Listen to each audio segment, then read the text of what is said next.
बिगर खाना खाए अपने प्राण त्याग दिए चंद्रगुप्त मौर्य ने किस विधि से? संलेखना व्रत से। कैसे? संलेखना व्रत से। तो ये संलेखना व्रत क्या है? प्रश्न पूछा गया है। संलेखना व्रत, संलेखना व्रत का संबंध किस धर्म से है? तो ये जैन धर्म से है। तो ये चंद्रगुप्त मौर्य कहां गए थे? ये चले जाते हैं श्रवणबेलगोला। कहां? श्रवणबेलगोला। देखो ध्यान से समझना, श्रवणबेलगोला जो कि कहां है? आपका कर्नाटक में है। कहां है? कर्नाटक में है। और कर्नाटक में ही आप आज भी जाओगे ना बच्चे, तो वहां चंद्रगिरी की पहाड़ियों पर मंदिर है। चंद्रगिरी की जो पहाड़ियां हैं उन पर एक मंदिर है जिस पर लिखा हुआ है किसके बारे में? चंद्रगुप्त मौर्य के बारे में।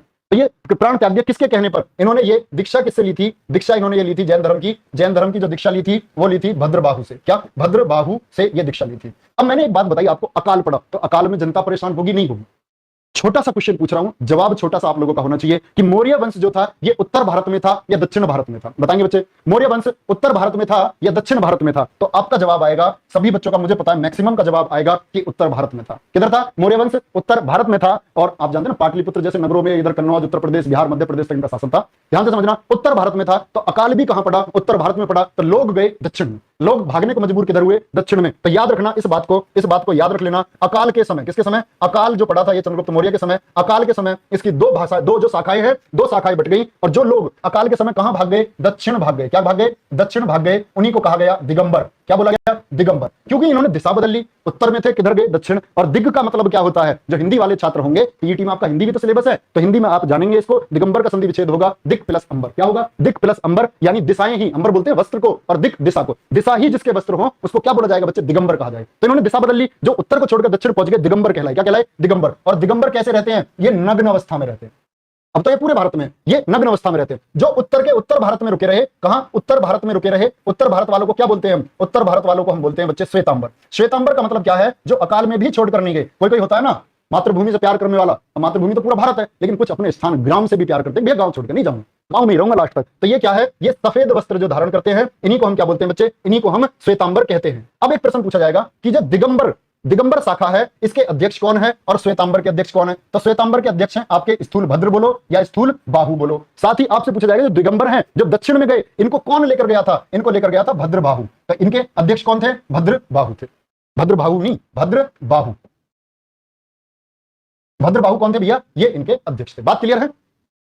आगे चलेंगे बच्चे, आगे चलेंगे बच्चे। ये स्थूल भद्र, श्वेतांबर शय से याद रख लेना। दिगंबर के कौन है? ये भद्रबाहु है। ये कौन है? ये सफेद कपड़े पहनने वाले हैं। लेकिन एक प्रश्न आता है, बहुत इंपॉर्टेंट क्वेश्चन बच्चे पूछा जाएगा आपसे कि मैं एक नाम बता रहा हूं आपको, नाम है, नोट कर लेना। वो नाम है सुहस्तिन। क्या नाम है? सुहस्तिन नाम है। सुहस्तिन नाम क्यों महत्वपूर्ण मैं आपको बता रहा हूं? क्योंकि सुहस्तिन वो व्यक्ति है जिसने इस श्वेतांबर शाखा का प्रचार और प्रसार कहां किया था? ये आपका दक्षिण में किया था। क्या बोला था? दक्षिण में किया था। तो सुहस्तिन के बारे में लिख लो। श्वेतांबर प्रश्न पूछा जाता है, श्वेतांबर शाखा का प्रचार, श्वेतांबर का प्रचार दक्षिण में। दक्षिण में तो दिगंबर थे ना, उनको जाकर के समझा रहा है। प्रचार दक्षिण में किया था। किधर प्रचार किया था? दक्षिण। किधर प्रचार किया था भैया? दक्षिण में प्रचार। कौन व्यक्ति है?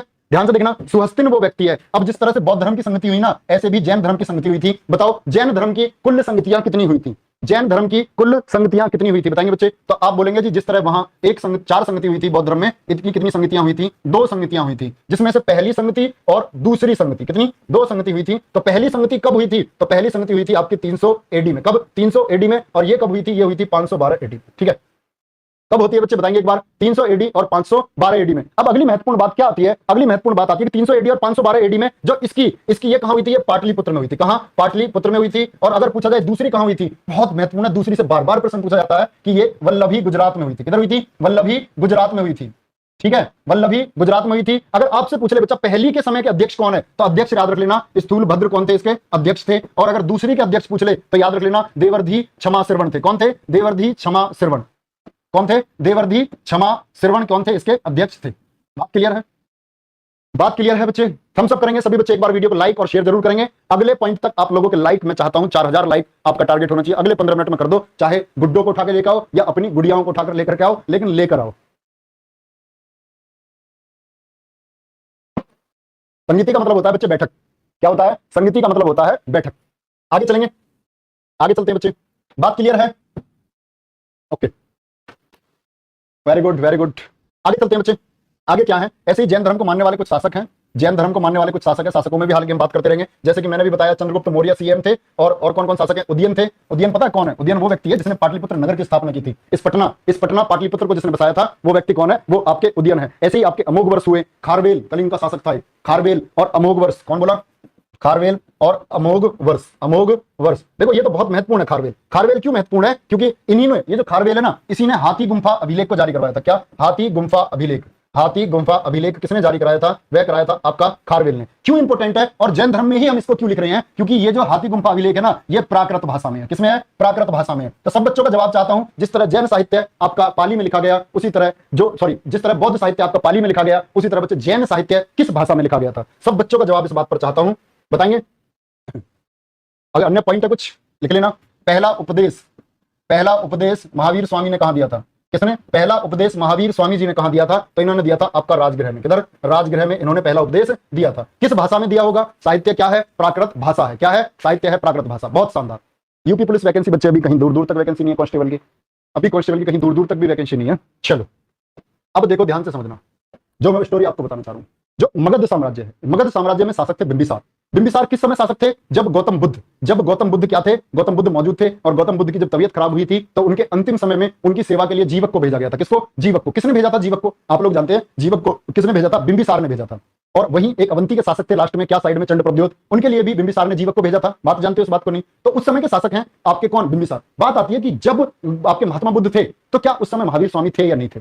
बताएंगे। महात्मा बुद्ध जिस समय थे उस समय महावीर स्वामी थे या नहीं थे? क्या ये दोनों एक ही समय के हैं? क्या इन दोनों की कभी कोई मुलाकात हुई थी या नहीं हुई थी? इतने बड़े ज्ञानी लोग जिन्होंने, जिनकी वजह से जिनकी शिक्षाओं पर एक धर्म का निर्माण हो गया।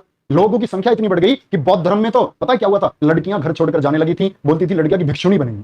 लड़के घर छोड़कर जा रहे थे, भिक्षुक बनेंगे। जिनकी शादियां हो गई थी, अनेकों घर ऐसे हो गए थे कि उन्होंने अपनी घरवाली पत्नियों को छोड़कर लोग बौद्ध धर्म को स्वीकार कर रहे थे। यही हाल जैन धर्म का भी था। तो बात ये आई कि ब्रह्मचार्य महावीर स्वामी ने जोड़ दिया। तो जब दक्षिण में केरल कलाडी से कौन व्यक्ति चला था जिसने सनातन धर्म, इस हिंदू धर्म को बचाया था? आदि गुरु शंकराचार्य। 8 साल का बच्चा चला जिसने 2 वर्षों में वेदों को पढ़ लिया। उसने क्या बोला था? हिंदू धर्म को एकत्रित या संगठित मैं करूंगा। छोटा सा बच्चा अपनी शिक्षाएं देता हुआ पूरे भारत में घूमा। आप जानते हैं 4 धाम की स्थापना भी की। तो बात आती है कि इनकी मुलाकात हुई थी या नहीं थी? दोनों धर्मों में कौन सा पुराना है? बच्चे बता चुका। जैन धर्म पुराना धर्म है। सिंधु घाटी के इसके ये आपका मिला है। क्या मिला है कि लोग, ये जो इतिहासकार हैं या बोले तो जो आपके कार्बन डेटिंग विधि से जिस तरह से हमने सिंधु घाटी सभ्यता की खोज की, तो वहां ये लोग कहते हैं कि यहां जुड़ा हुआ था, जैन साहित्य जुड़ा हुआ था। किससे? कुछ अवशेष मिले हैं कि जैन साहित्य आपका सिंधु घाटी समय से, तो जैन धर्म पुराना है तो मौजूद था। तो याद लिख लेना। क्या बात उन्होंने आपसे बोली कि महावीर स्वामी और गौतम बुद्ध की मुलाकात कहां हुई थी? महावीर स्वामी और गौतम बुद्ध की मुलाकात कहां हुई थी? तो ये कहां हुई थी? ये हुई थी आपकी मगध में। मगध का शासक कौन था? बिंबिसार। बिंबिसार गौतम बुद्ध से तो इतना प्रभावित हुआ था, उसने बोला था कि मैं तुम्हें अपना राजपाट देने के लिए तैयार हूं। तो क्या बोलते हैं महात्मा बुद्ध? महात्मा बुद्ध ने बोला नहीं, राजपाट तो मुझे लेना होता तो अपना वाला क्यों छोड़ के आता? अपने वाले कोई नहीं ले लेता? तेरा राजपाट ज्यादा अच्छा है, छोड़ दिया वो तो मैंने। लेकिन ये बोले कि जब मैं जिस मार्ग पर जा रहा हूं, ज्ञान प्राप्ति के मार्ग पर, जिस दिन ज्ञान प्राप्त हो जाएगा तो महाराज आपके यहां जरूर आऊंगा। तो वो गए भी थे, मगध गए थे वापस। समझ रहे बात को? आगे चलें। तो ये क्या हुआ? महावीर स्वामी और गौतम बुद्ध की मुलाकात कहां होती है? ये हुई थी आपकी मगध में। अगली बात आती है बच्चे, जैन धर्म में जैसे बौद्ध धर्म में त्रिपिटक है, उसी तरह जैन धर्म में है आपका त्रिरत्न। दोनों चीजें अलग हैं। वो त्रिपिटक है, सुत्त पिटक, अभिधम्म पिटक, विनय पिटक, जो मैंने आपको बताया पुस्तकें। तो ये क्या है? ये त्रिरत्न है। ये त्रिरत्न कौन कौन से? पंच महाव्रत अलग चीज है। पंच महाव्रत जो पांचवा मैंने बताया आपको, क्या है पांचवा था, बताएंगे। पांचवा महाव्रत ब्रह्मचार्य। तो ये जो त्रिरत्न है ये कौन कौन से थे? सम्यक दर्शन, याद रख लेना। त्रिरत्न का संबंध किससे? जैन धर्म से। त्रिपिटक का संबंध किससे? बौद्ध धर्म से। सम्यक दर्शन, सम्यक ज्ञान, क्या बोला? सम्यक दर्शन, सम्यक ज्ञान और सम्यक चरित्र, क्या बोला? सम्यक चरित्र। बात क्लियर है? एक उत्साह के साथ अगर बीच में से छोड़ के जाओगे ना तो मेरे दोस्त इरादे कच्चे हैं, इरादे कच्चे हैं। और सबसे बड़ी चीज पता कुछ नहीं होती, शिक्षा से भी बड़ी चीज है इरादा। इरादा जिसका बुलंद है ना वो कुछ भी हासिल कर सकता है। और मैंने बताए थे 5 क्या है? महाव्रत थे। 5 क्या थे बताएंगे बच्चे? महाव्रत थे। अगर ये महिलाओं पर भी लागू थे क्या? ये पुरुषों पर ही लागू थे, महिलाओं पर भी? ये महिलाओं पर भी लागू थे, लेकिन महिलाओं के लिए इनको कहा जाता था अणुव्रत। जैन धर्म में जो 5 नियम महिलाओं के लिए थे उनको क्या कहा गया है? बताएंगे बच्चे क्या कहा गया है? तो आप लोग बोलेंगे जी उनको कहा गया है अणुव्रत। क्या कहा गया है? अणुव्रत। बिल्कुल, एक बार बोलेंगे। सभी एक साथ क्लास को लाइक एंड शेयर करेंगे। और आप लोग अपना काम कर चुके हैं 15 मिनट से पहले। क्या आपने बहुत पहले ये लाइक्स जो है वो 4000 पहुंचा दिए हैं। एक कह रहा है फोन 80% चार्ज है, जब तक आप पढ़ाएंगे। अनुराग तिवारी, बहुत शानदार। पता है एक छात्र जो होता है ना, एक छात्र गुरु का अभिमान होता है। यूट्यूब एक अलग विषय है, लाइक्स कमेंट डिसलाइक ये एक अलग विषय है, इनका कोई सानी नहीं। लेकिन एक जो संबंध होता है ना गुरु और शिष्य का, अगर गुरु वास्तव में दिल से पढ़ाना चाहता है और शिष्य भी वास्तव में दिल से पढ़ना चाहता है तो उसका कोई सानी नहीं है और उस संबंध से बड़ा संबंध कोई हो नहीं सकता। समझ रहे बात को? ठीक है, आगे कंटिन्यू करते हैं बच्चे। ये 2 टॉपिक आपके क्लियर। और मैं बताता हूं अगर पीटी परीक्षा आपकी आएगी तो ये यहां से प्रश्न जरूर मिलेगा आपको, यहां से प्रश्न जरूर मिलेगा। प्रश्न गलत नहीं होना चाहिए बच्चे, प्रश्न गलत नहीं होना चाहिए। फिर बात करते हैं सिंधु घाटी सभ्यता की। किसकी? सिंधु घाटी सभ्यता की बात कर लेते हैं। आगे चलेंगे।